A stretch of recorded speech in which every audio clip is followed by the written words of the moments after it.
Violin virtuoso Itzhak Perlman, renowned for his brilliant technique, passionate interpretations and musical precision, embodies the joy of making music. He has recorded the entire repertoire devoted to the instrument while mastering contemporary compositions too, and he has appeared with every major orchestra in the world. With 4 Emmy Awards, 15 Grammys and the Grammy Lifetime Achievement Award, he enjoys superstar status rarely afforded a classical musician. His haunting violin is heard in Steven Spielberg's Academy Award-winning movie Schindler's List. And he has played in the White House for US presidents and the Queen of England. Now in his 70s, the man who plays sitting down has ever brought audiences to their feet. Welcome to Beijing. I should say welcome back to Beijing again. Thank you very much. Last time was in 2011, as we recall. And first of all, I've got this huge box set. Well, one of them, but this is good. This is, I hear, this is the mini version. You have an even larger one. Yes, yes. This is the one I just did for DG, for Deutsche Grammophon. Yeah. 25 CDs. Yeah. In its original covers. Absolutely, and each one is pristine. Starting from the 60s. Yes. Yeah. Till 2001. I guess. 25 CDs. Yeah, this is only a small section of all these CDs, albums you've released. All my hard work. I've read some reports and recording you talking about, you know, how you remembered all those years in the 60s with all these different labels, with DG. How could you remember all these, you know, happening so vividly decades ago? Well, look, first of all, you know, you look at the music and immediately it triggers the memories, you know, what, you know, just the repertoire that I did. And also sometimes, you know, the repertoire that I did with colleagues, with my musical colleagues. And that's always a lot of fun to remember. And besides, you know, recording for me is a very intense experience, you know, because when you do a recording, it's like forever. You know what I mean? It's going to be there. It's going to be there for all the time. So that means you have to be happy with whatever is there. So I want to be happy with the way I play. I want to be happy with the way I sound, the kind of sound it is. You know. So I always remember with great, shall we say, I don't know if it's great fun, but I remember vividly, you know, my constant fights with recording engineers to make sure that the sound is just right. You know, so that it sounds like me. You know, I said to them, my request is very simple. I want to sound like I sound. I don't want to sound like the microphone hears me, but I want to sound like I hear me. It means that it means that when you listen in the hall to me, I'd like it to sound the same way on the record. You know, so it's a good representation. But is it even possible? I mean, in the studio, in the concert hall? It's difficult. It's difficult to make it like 100% accurate as to what I sound like, you know. And the thing is that, you know, usually what makes us sound like we do is what we hear in our heads. That's why, you know, when you listen to different violinists or different cellists or different people who play different instruments, each one of these people have a sound that they hear, and sometimes the sound is different than others. You know, some of the sounds is more lush, some of it is more pure, some of it sounds like an orange, but someone else sounds like watermelon. You know, I'm not saying one is better than the other, but they're different. You see colors, or you see fruits in it. I see tastes. You see tastes. I see taste. A little color, but I see a lot of tastes. And you know, sometimes when I conduct an orchestra, when I listen to somebody plays, I said, don't sound like yogurt, sound like ice cream. What is the sound of the yogurt? The sound of the yogurt is pretty good, but not enough fat. I like fat in my sound. And the sound of ice cream. The sound of watermelon? Sound of watermelon is very thin, but nice, pleasant. Okay. But it's not as solid as let's say fudge. Do you have chocolate? Okay. Do you have the sound of, say, strawberries? Sound of strawberries. It's a little bit close to orange. All right. It's all in the mind of the beholder. You know what I mean? That's interesting. Yeah. So we've got lots of fruits in here. Oh, you got a lot of fruit, and you got some good desserts. Dessert a lot too. Of desserts. Oh yes, good desserts. Yes. So any of these fruit your favorites? All of them. Oh, they have to be, because otherwise I wouldn't release Exactly. it. You know, it's got to be. Each one is just me. But the thing is, I mean, it's you, but decades ago in the 60s, Exactly. 70s, As I was 80s. saying, if you ask me if I were to play any of these things the same today, I would say no. It would be different. So it would be. I'm a different musician. When you look at all these albums, these are 25. You have a larger box. It pretty much represents your whole career. I suppose, in some ways, yes. Yeah. When you look at them, what do you think? My whole career in just one box? Terrible. No, not like that. No, I think that it will be a huge achievement. I think that it's nice to have a so to speak, a record of what I've done before, and it's fun to hear what it sounded like. It's fun to hear what it sounded like, When you listen to your own music, do you listen to it, say, in a critical way, or say, yes, this is good? Both. So it's always like, if I don't like something, I said, I hope it's not me. But it's there, like you said, it's going to be there forever. Yeah, exactly. Yeah. But sometimes I say this is good. Sometimes I say that's okay, but today I would do it a little different. I think about music. It's like you drive from point A to point B. It's not just a straight line. It can be a detour as long as you get to the next point. And today I have different ways of getting to the second point. Yeah, and that has a lot to do with your life experience, your understanding of life. Exactly. And just listening to music all the time. I think right now the difference, if people ask me what is the difference between your attitude towards music today and towards music, let's say 20 or 30 years ago, I can say that I'm more able, in my mind, to communicate with the music, to be expressive to the music that I hear, rather than to be in the mode of playing. Because right now playing is, I know how to play, so it's now time to say what you hear.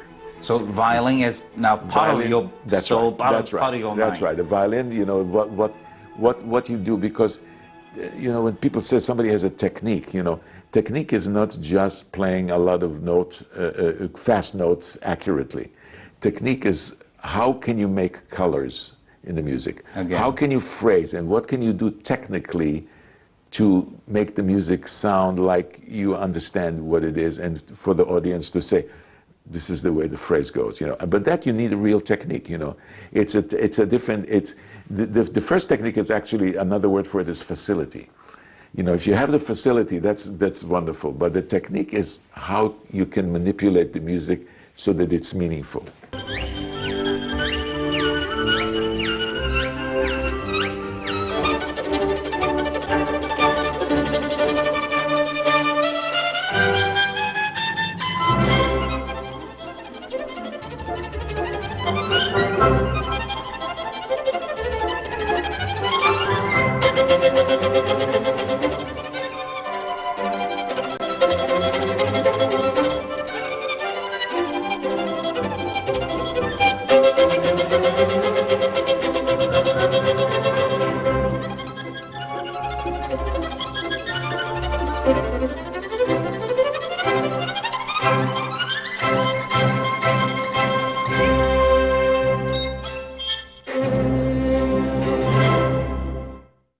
So are these all studio recordings, or some of them are actual recordings of live shows? I think there may be a couple that are live. I'm not sure. Right, I'm not sure. right. But mostly are. But this is another one. This is more That's recent. the last one. This is the last one. Yes. So the first one, a few firsts here, but the first one solo recording in over 10 years, and the first one, the first violin piano team after years of performing together on stage with Mr. X. Well, yeah, with me, yeah, that's right. Well, it's the first one with Mr. X. You know, Right, and also the first one you recorded these two major sonatas. That's correct. Yes, yes. I've never done them before. I've been playing them in recitals many, many years, but all of a sudden I said, why not record them? Because they're one, some of my favorite sonatas. They're beautiful. Both of them are just amazing pieces of the violin repertoire.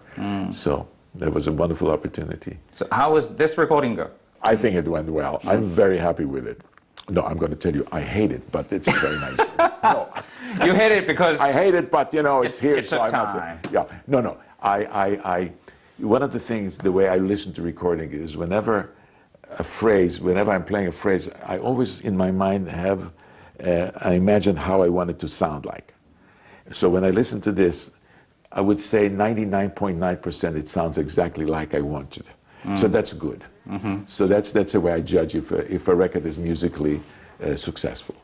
So I'm very happy with it. Look, maybe in 2 or 3 years I would say, oh, it's pretty good, but today I would play it differently. You never know. But for today, this is a very, very good representation of the way I feel about sound, of my sound and the way I feel about the both sonatas. Well, I guess your principle is still there. I mean, like what you've experienced, what you required with that 25 or even more albums.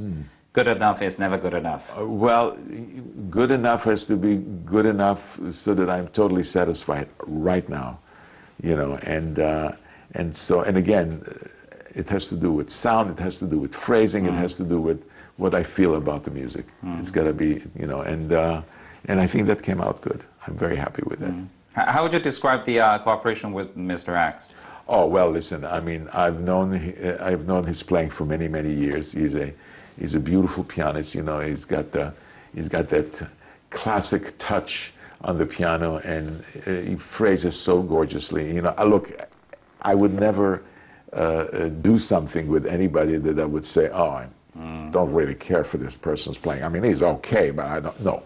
In this particular case, I'm very familiar with the way he plays, and that's why this was I thought, a good match. And hopefully he likes the way I play. So, because he said yes, so I'm very happy. Yeah, what is it like? I mean, when you did it in the studio with Mr. X, is it like a dialogue between two artists, or? Yes, it's you respond. One of the great things about if you have two people who feel comfortable in their music, then the response to one phrase or to the other comes very naturally. Obviously, it's even more interesting when you play concerts. In the middle of a concert, all of a sudden somebody says, I'd like to slow down here and then just do a little something, and then you answer with the violin and so on, and you say, I think I'm going to do it like that. And one thing leads to another. And the thing about when the phrase works well, I find that the word is contagious.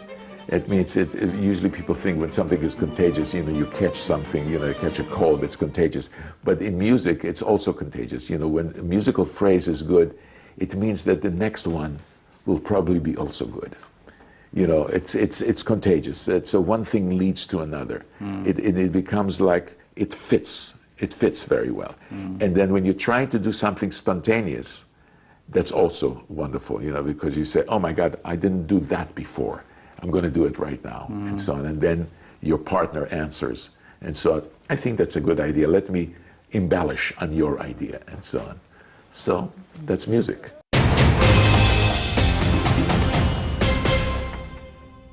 But how did you start? I mean, why conducting? So for me to conduct is just an extension of what I do as a musician. You mentioned the teaching program started by your wife and yourself. The philosophy of a lack of competition is really the most important element in this music program. You also teach at Juilliard. Whenever I don't play concerts, I basically teach. So, but teaching is good. As I always say, if you teach others, you teach yourself.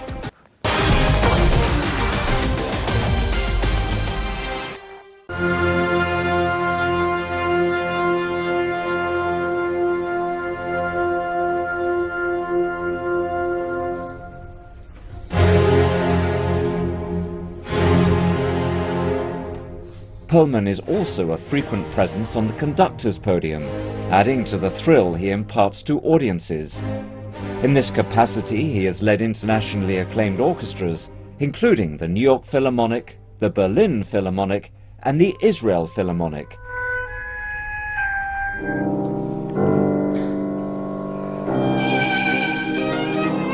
Also, over the past decade, he has become more actively involved in educational activities. He has taught full-time at the Perlman Music Program each summer since it was founded by him and his wife in New York in 1995. The program offers gifted young string players a summer residential course in chamber music. And he currently holds the Dorothy Richard Starling Foundation Chair at the Juilliard School in New York City. Yeah, as a musician, as a violinist, you do that. You do a lot of, reading, responding, and taking in. Yeah. What about as a conductor? How did you start? I mean, why conducting? Well, it's interesting.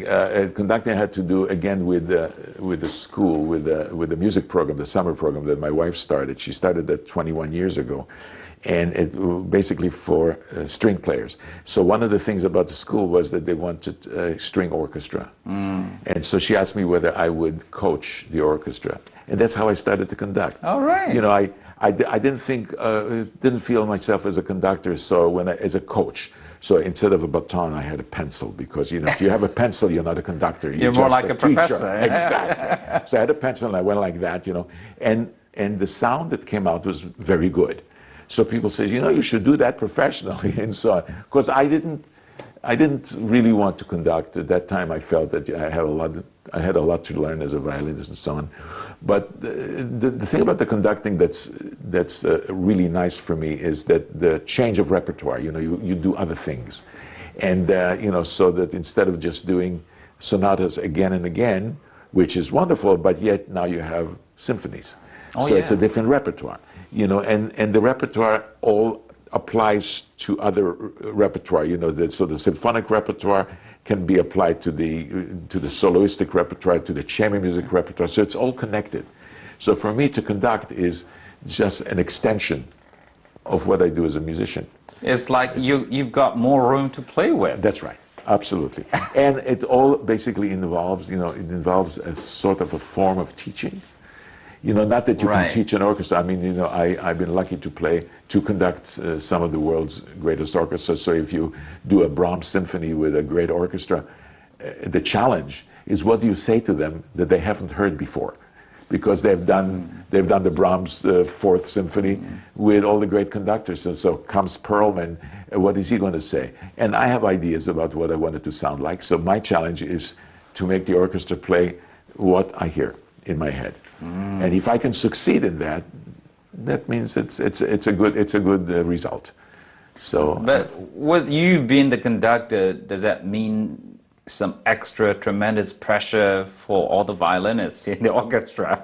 Maybe. Especially for the concertmaster. Yeah, well, maybe they look at me and and when I ask something, they said, "Well, I guess he knows what he's talking about because he's had experience." So maybe that's a good plus for me. But then my challenge is with winds and with brass, because they say, what does he know about wind players and brass players? But a lot of it has to do with breathing, and breathing is something that a string player has to do. And it's interesting because to breathe as a string player is not as natural as it is as a wind player, because when you're a wind player or a brass player, breathing is your life. It's important to do it. But if you're a string player, you don't have to do it. No. But if you don't do it, it doesn't sound good. So So I always say to my students, you've got to breathe before you play the phrase. It's as important as so that the phrase is, if you just go like that without breathing, it's not as successful. So it's about coordinating the whole body. Yes, it's part of it. Absolutely.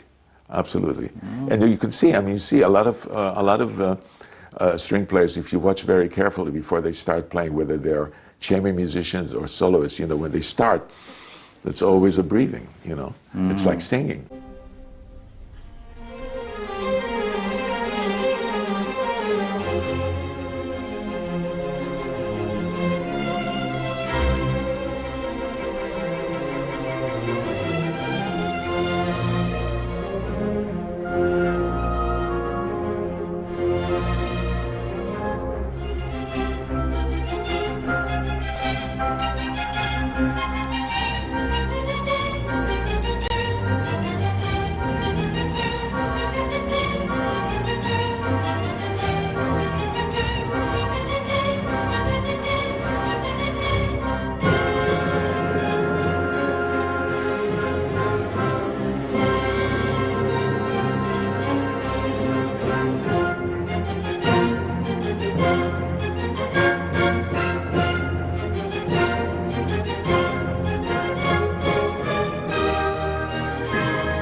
You mentioned the teaching program started by your wife and yourself 21 years ago now. 21 years ago, yes. And mainly students are young students. It's students between the ages of 12 and 18. Why this group? Why this range? It's a good question. I find that this range, you can teach better. I mean, people, they're able to listen better. When you get to be 18, 19, you're already set in your ways. It's difficult to change. You know, it's easier to change when you're already at the time. Okay. Yeah, exactly. And so that's of course before pre-college and so on and so forth. Anyway, that program is totally my wife's idea. You know, I was just happened to be married to her, so she said to me, "How about helping us out?"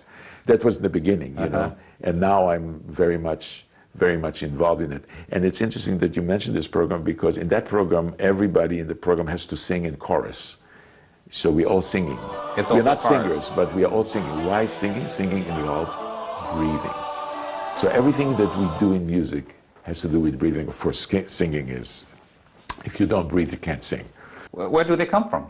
They come from all over the world. What are you or your wife trying to achieve basically with this program when you started it? We're trying to achieve kids who are good people, kids who are socially worthwhile. It's almost like the music is almost secondary. You know what? We appreciate when kids support each other. You know, when somebody plays. So I'll give you an example. If somebody, twice a week we have concerts that the kids, they want to try out pieces, because you know, it's very important to be nervous when you play something for the first time, because it's good experience. So we give them a chance. If they wanna try a new piece that they work on, they can go and perform in front of 200-300 people and so on, and they can get nice and nervous and so on and so forth. What I like to hear is, if somebody plays very well, for their colleagues to come backstage and be happy for them.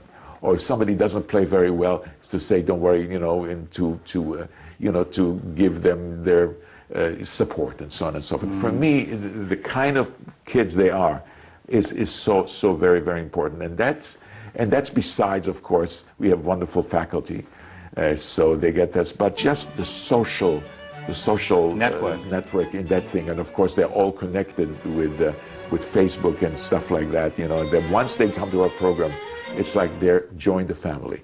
The PMP, we call it PMP family, Perlman Music Program family. Indeed, I mean, yeah, it's fascinating. It's exactly. I mean, in a way, you're creating this network of all these talented musicians, and young musicians. They go all around the world. You know, some of them are in orchestra, some of them play solo, some of them teach. And if they teach the way that our philosophy, one of the most important things of our philosophy is the lack of competition. We don't like that. You know, there is an orchestra, you know, that I said to you, the one that I conducted, the orchestra, string orchestra. And the way they sit in the orchestra, every piece they play, they sit in different places. We rotate.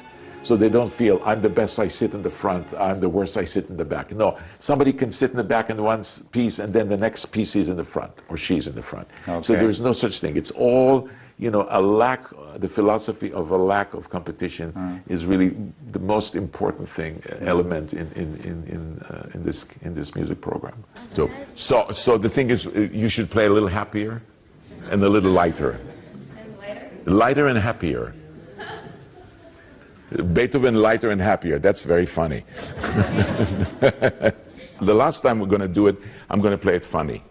Okay? Let's see if it's funny.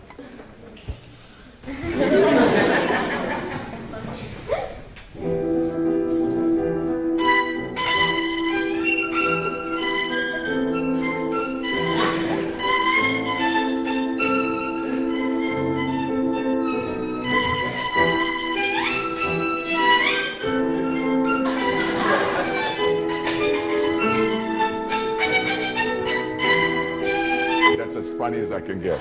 Okay.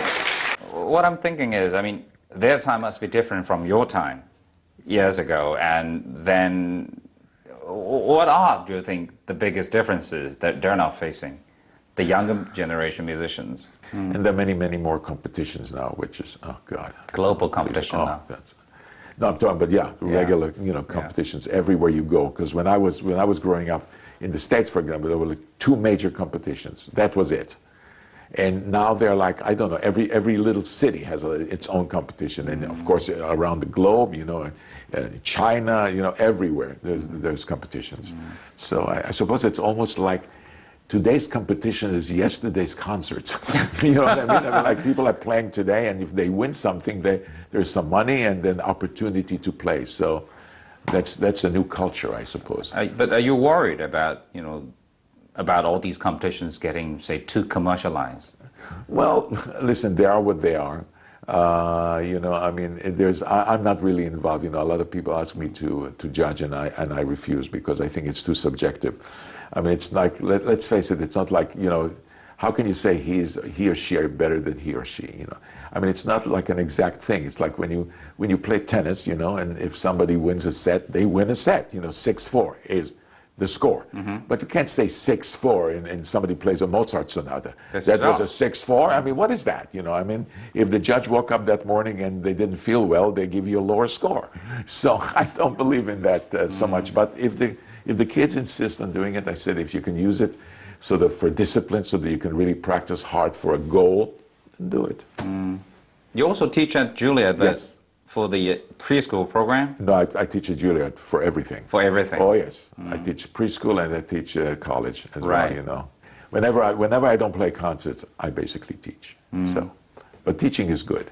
As I always say, if you teach others, you teach yourself. In what way? Every way. You know, because you have to listen in a certain way when you want to help somebody. So if I play, I want to help myself to play like I want to play. That process of listening is applied to me. You know, I apply to me. That way, I'm my own teacher, which is nice. You know, I don't have to worry about anything. You know, I'm here. I'll talk to myself. Thank you very much thank you. for your time. Appreciate it. Thanks a lot. Thank you very much.